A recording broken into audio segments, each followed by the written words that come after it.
वहां पे हमारे बोलने वाले बैठे। कल हम क्लेम कर सकते हैं कि राजस्थान, गुजरात और हरियाणा हमारा पार्ट है, historically should be given to us. Pakistan एक ऐसा देश जो अपनी अर्थव्यवस्था, अपनी राजनीति और यहाँ तक कि अपने ही प्रांतों पर नियंत्रण खो रहा है, लेकिन इसके बीच सिंध प्रांत के मंत्री सैयद सरदार अली शाह का एक बयान सामने आया है, जिसने एक बार फिर पाकिस्तान की मानसिक दिवालियापन को उजागर कर दिया है।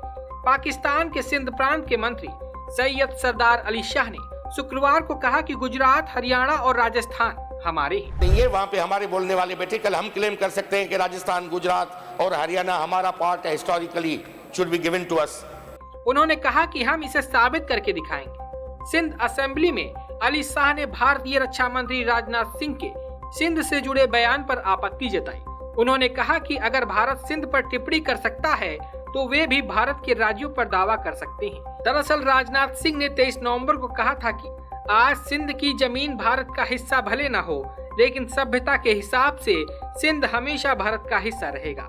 जहां तक जमीन की बात है, कब बॉर्डर बदल जाए कौन जानता है, कल सिंध फिर से भारत में वापस आ जाए।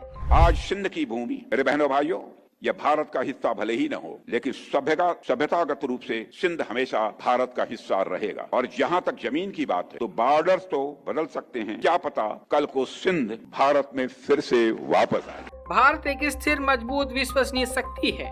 पाकिस्तान अपनी वास्तविकता से भाग नहीं सकता। भारत के राज्यों के बारे में दावा करने से ना पाकिस्तान की कंगाली दूर होगी, ना सिंध के हालात सुधरेंगे, ना पीओके शांत होगा और ना ही देश में स्थिरता आएगी।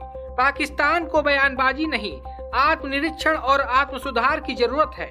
पाकिस्तान के मंत्री भारत के राज्यों पर दावा कर रहे हैं, लेकिन क्या उन्हें पता है कि सिंध के अंदर ही अलग अलग आवाजें उठ रही हैं। बलूचिस्तान आज भी विद्रोह की आग में है। पीओके में लोग बुनियादी सुविधाओं के लिए सड़कों पर हैं। अर्थव्यवस्था IMF से सांसों पर चल रही है और सेना तथा सरकार की खींचतान से पूरा देश अस्थिर है। ऐसा पाकिस्तान भारत के मजबूत और विकसित राज्यों पर दावा कर रहा है, जब देश खुद आर्थिक कंगाली, आंतरिक आतंकवाद, राजनीतिक विघटन और सेना की दखलंदाजी से बाहर न निकल पा रहा हो। ऐसे देश का भारत के राज्यों पर दावा एक गंभीर मुद्दे से ज्यादा एक राजनीतिक ड्रामा बन जाता है। पाकिस्तान के सिंध प्रांत के मंत्री सैयद सरदार अली शाह का बयान तो सुनिए कि वो कैसे सिंध असेंबली में आग उगल रहा है। था, बाद में सूबा बना, अपनी मर्जी से सिंध जो है वो पाकिस्तान में एक रेजोल्यूशन के थ्रू शामिल हुआ था।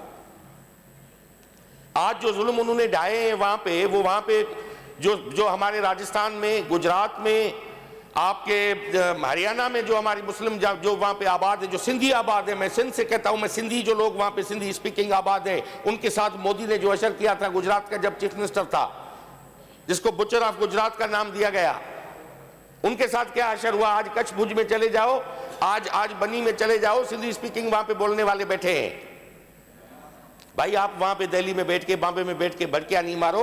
यहाँ पे कोई मराठा बोलने वाला नहीं है, वहां पे हमारे बोलने वाले बैठे। कल हम क्लेम कर सकते हैं कि राजस्थान, गुजरात और हरियाणा हमारा पार्ट है, historically should be given to us. हम वो वापस ले सकते हैं। कल कश्मीर हमारा हिस्सा रहा है, हमने हमेशा रेजोल्यूशन में बात की है। कश्मीर वादी सिंध का हिस्सा है जो उनके पार्ट में, आज वादी सिंध तो पाकिस्तान है, तो ये हमारा राइट बनता है। मैं सच्ची बात यह है कि उसकी जब स्टेटमेंट आई, एक मज़ाहिया किस्म का एक बयान था जिसको कोई पता ही नहीं था कि हम कल वापस ले लेंगे, ये उसका हिस्सा रहा है। अरे बाबा, अपने बड़ों के जो आपके माई बाप हैं उनके तो पढ़ो, उन्होंने क्या लिखा है। ये इंडिया नाम तो ब्रिटिश दौर में आके उसको इंडिया नाम दिया गया, ये हमेशा पहले तो इंडस ही काउंट होता था। तो मैं समझता हूं ये उसकी तारीखी हकायक को मसख करने की स्टेटमेंट है, डिस्टॉर्शन है तारीख की। और उन्होंने, हम यहाँ पे जो वादी सिंध के जो लोग हैं, जो कश्मीर से लेके केटी बंदर तक, उन्होंने दिलादारी की है। ये तारीखी हकायक को उन्होंने तोड़ मरोड़ के पेश किया है।